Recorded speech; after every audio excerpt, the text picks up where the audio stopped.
Dans le moteur 3 litres TKS, il y a les tuyaux de purge.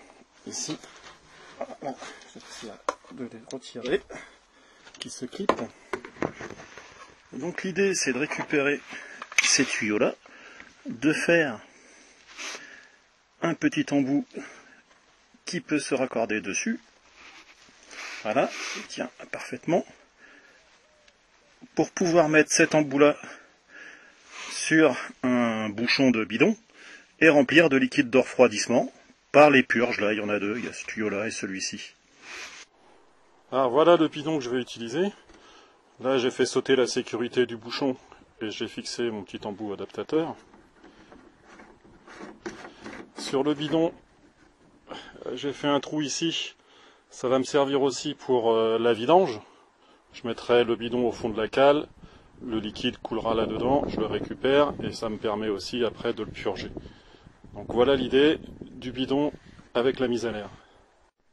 Voilà le bidon raccordé sur les tuyaux de purge et l'idée c'est de le remplir comme ça, que ça se remplisse par les purges. C'est pas super rapide, on voit par rapport à la marque là, que ça descend tout doucement.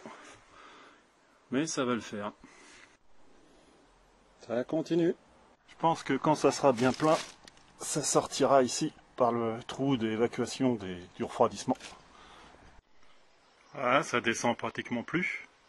Et au printemps, quand ce sera l'heure de purger tout ça, il faudra faire la manip inverse, c'est-à-dire prendre le bidon et le mettre en fond de cale. Et normalement, on récupère tout le liquide de refroidissement qu'on a utilisé. Donc, on met le bidon comme ça en fond de cale. On entend d'ailleurs que ça coule et ça permet de tout récupérer proprement. Donc là, je vais le remettre.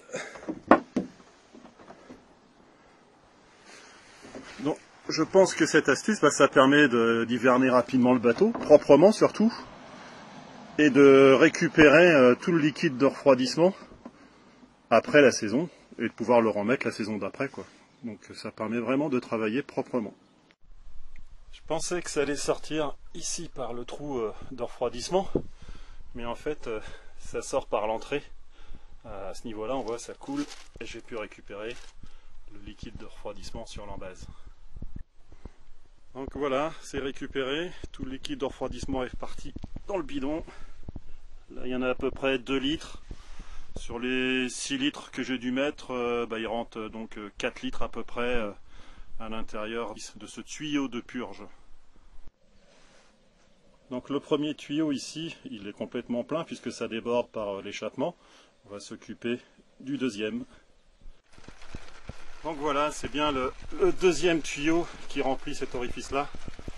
Donc là, je suis sûr que tout est plein de liquide antigel et que ça peut passer l'hiver sans problème. Avec cette astuce, on met donc un raccord pour se mettre sur les flexibles de purge du moteur, sur un bidon qui est percé derrière pour pouvoir faire la mise à l'air lors du remplissage et aussi rajouter du liquide de refroidissement quand le niveau baisse. On arrive en fin de compte à hiverner le bateau sans polluer, sans mettre trop de liquide et surtout sans rien démonter du tout.